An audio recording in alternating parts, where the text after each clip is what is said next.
Good morning and welcome to Phoenix. It's chapter 5 and the alien AXA is about to take Mum and Lucky off to see his captain.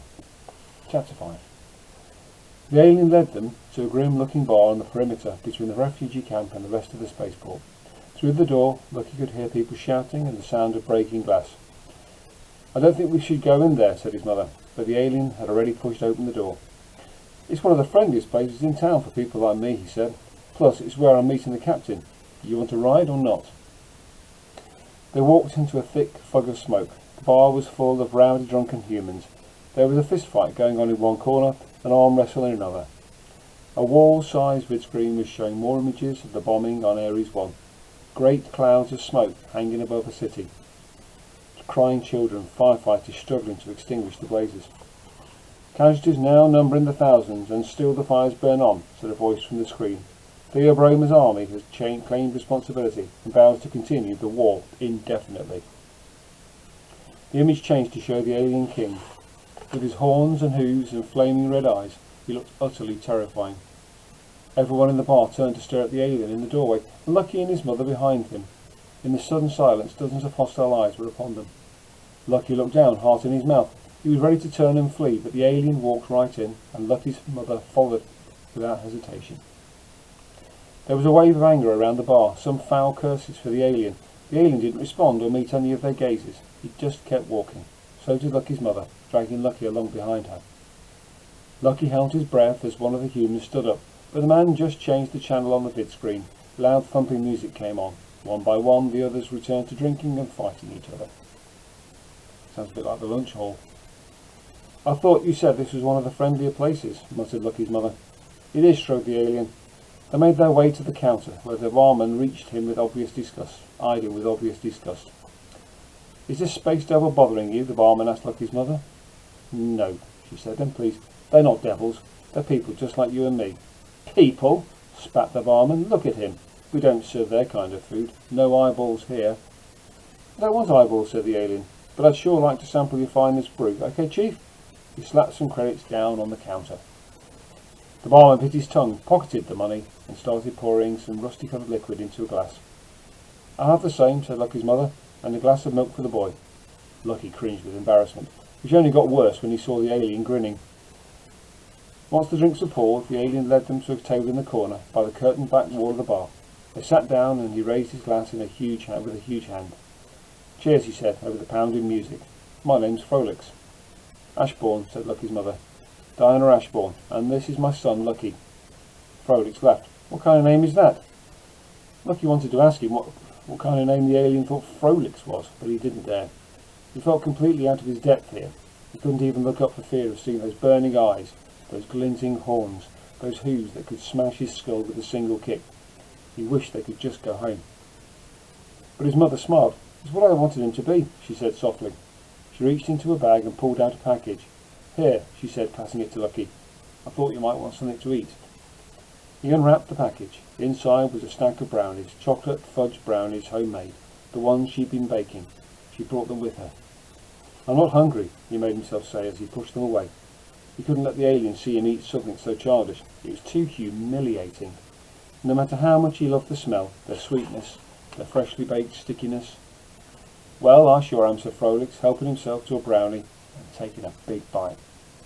Lucky's mother looked a little hurt, but she fixed her attention on the alien.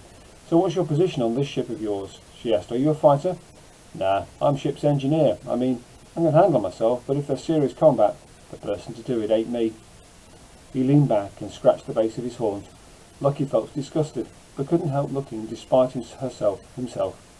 Up close he realised he couldn't see the actual surface of the horns. They were wrapped in black velvet cloth, bound with silver thread, twining around in a criss-crossing pattern. The alien saw him looking, and his eyes glinted behind his shades. "You ever flown in a starship, kid?" he said. "No, but I want to." More than anything, the words came out before he could stop them. "Oh yeah?" Frolix drained most of his drink in one great glug. "Well, there's nothing finer. Not even another round of this fine brew, but I wouldn't say no to that. Your round, right?" "I'll get it," said Lucky's mother. "Wait here. Don't go anywhere without me." She went over to the counter, leaving Lucky alone with Frolix. His stomach lurched. He clutched the kit bag close, with the astrolabe inside it, protecting it from danger. So you want to try the brew? Frolic asked him. It's not much, but it's better than milk and cookies. Lucky's face flushed. No, he didn't want a space devil to look at him like that, like they knew each other or something. He didn't want Frolic to look at him at all. Raucous cheers exploded across the bar. One of the men had arm wrestled another into submission. The alien eyed them from behind his shades, flexing his massive fists as if preparing for a challenge. You groundlings, he muttered. He cracked his knuckles. Groundlings, said Lucky, flinching at the awful sound. What's a groundling? You are, said Frolix, you humans. You call us weird names like aliens and devils and scum. He shrugged. That's because you're ignorant. Still living on the ground, you don't know nothing about the stars, so we called you groundlings. Because we're the people of the stars, and you're the people of the ground. Lucky stared at the alien, outraged by these words, but before he could say a thing, there was a commotion at the door. Another pair of aliens stormed into the smoky bar.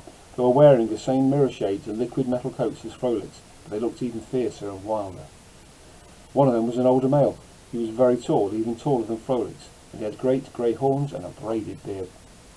The other was a female, about Lucky's age and size. She had long black hair tied up above her head in a nest.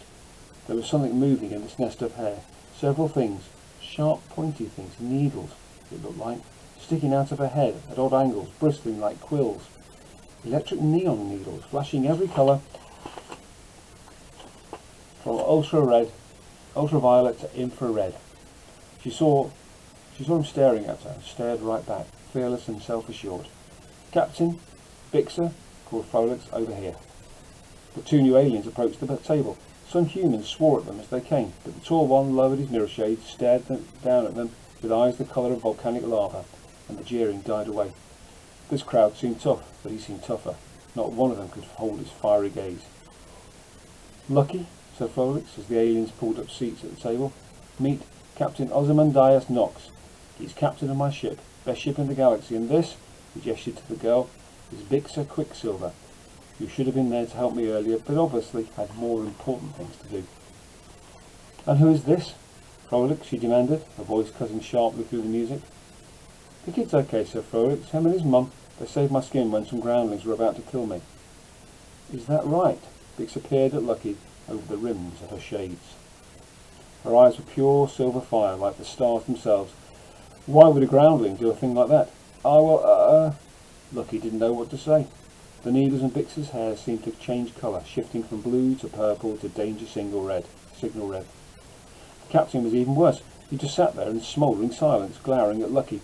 His horns were immense, but now he was up close. Lucky realised again that he couldn't see their surface. Like Frolix's, they were wrapped in velvet, bound with silver thread. So here's a coincidence, said Bixer. You just saw a lynch mob looking for an alien, for an Axer who they said attacked them. That wouldn't be you, would it? Frolix coughed. The point is, the kid and his mum need a ride, and I said maybe we could help them. You what? Said Bixer. What kind of moon brain are you? Moon brain? Spluttered Frolix. Why, I ought to throw you into the nearest black hole. That just proves you're a moon brain. If I were anywhere near a black hole, we'd all be sucked in and destroyed, wouldn't we? Both of you, enough, commanded the captain. Frolix and Bixer fell silent at once. The captain turned to Lucky, horns glinting. Whatever Frolix told you, forget it. We can give you a ride. We can't give you a ride. We can't even get out of the system ourselves. But that's the thing, Captain, said Frolix. They've got what we need. That's why I brought them to meet you, because they've got one. You do, said the captain, staring at Lucky with new intensity. Show me. Show you what? He stammered, sweating under the captain's gaze. At that moment his mother returned to the table. From the stars we all came, she said to the captain, and to the stars we return, he replied. And who might you be? She leaned in close and said something in his ear. To Lucky's surprise, the captain didn't just dismiss her. The two of them turned away from the table and talked quite quietly between themselves. Lucky caught only the occasional word, names of people he'd never heard of, places he'd never been. He's looking good, whispered Frolix. I think she might do it. They'd better hurry up, said Bixer. There's trouble coming, I can feel it. She unbuttoned the coat. Underneath was a suit of body armour. It looked seriously professional, except where it was sprinkled with glitter and fur. A small hand cannon was slung on her hips. It too glittered brightly. As her hand curled around its barrel, Lucky couldn't help noticing her fingers. They were long and slim and beautiful. He glanced down at her feet and immediately wished that he hadn't, because instead of feet, there again were those huge black cloven hooves, just like those of the captain and Frolics. He turned away and stared at the wall of the bar, but there was a shadow on the wall that gave him the strangest feeling, as if it were looking at him, as if it were watching him somehow. Hair prickling, he leaned forward to see it better, but at that moment his mother and the captain stood up, and he forgot all about the shadow. "Very well," the captain was saying. "If it's true, then we'll take you on board, but I need to see the proof." Lucky's mother smiled. "Thank you, Captain," she said. "I knew we could do business." She turned to Lucky. "Show him the astrolabe," she said very quietly. "What? He couldn't believe it? I thought you told me." She pulled him to one side. Why are you arguing with me?" she said over the thumping music. "Why do you keep changing your mind about everything? You got angry last time I looked at it. You didn't even want me to bring it here in the first place. And now you're all show him the astrolabe? Why do those devils want to see it anyway? What's it got to do with them?" She took a deep breath. "It's what they need," she said. "It's what they need to fly their ship." "It is?" He gasped at her, trying to make sense of this. "But then, why?" "Lucky," she pleaded. "I can't answer your questions now. There's no time, and there's so much I haven't told you. So many things. I hoped you'd never need to know. But you'll get the truth, I promise. Once we're safely away, I'll explain it all." "But I don't want to go with aliens," he cried. "Have you gone completely insane?" "It's all right, we can trust them. Now please trust me, like you said you would. Show the captain that astrolabe and let's get out of here." There were so many things he wanted to say to her, but he bit his lip and faced the table. He unzipped his kit bag and held it open, cracked, so the aliens could see inside. They all peered in. The astrolabe looked dull and dark this time, not a glimmer of light. But Captain Knox was transformed at the sight of it. His eyes widened and the fires inside them flared with something that looked like desperate desire. "By all the 12 Astræus," he whispered, "so it's true." Frolics's chest puffed out proudly. "See, Captain, I found us a way out of here. Now we can go to see the Professor like Mystica wanted." "Come then," said the captain. "We must go quickly." "Captain Warbixa?" There's needles changing colour, glowing deeper shades of red, scarlet, crimson. "Trouble." The front door smashed open. The men who'd been fighting Frolics burst into the bar, and this time they were all armed with cannon. Lucky's mother reached it into a kit bag, and before she got to it, Bixter unholstered her own cannon. "No guns, Bixter," thundered the captain. "Knox, not kill him, no kill him." Lucky was surprised to hear an alien say those words, but Bixter didn't look at all surprised. She just ran her fingers through her hair, making her needles shimmer. "Fine," she said. "How about this?" Her needles bristled at the door like they were almost alive, and then, incredibly, a crimson needle shot out of her hair and whooshed toward the men. Kaboosh! The needle exploded right in front of them. Everything in Lucky's head went weird. His senses scrambled, all mixed up. Sounds became colours, shapes had tastes. "I can't think straight," he realised. "I'm going to be sick." But across the bar, the men were throwing up, sinking to their knees, clutching their heads and weeping. "What was that?" gasped Lucky, barely holding down the nausea. "Sensory dazzler," whooped Frolics. "Remember? I said I wasn't the person to do the combat? Well, that was a Bixter Quicksilver special." He pulled away the curtain to reveal a hidden back door. "Now run, you guys, run. Let's get back to the ship." 11. The wolf is coming. The Astræus of the sun cannot keep it. For one by one, the suns go out. And there we leave chapter 5, leading through the back door.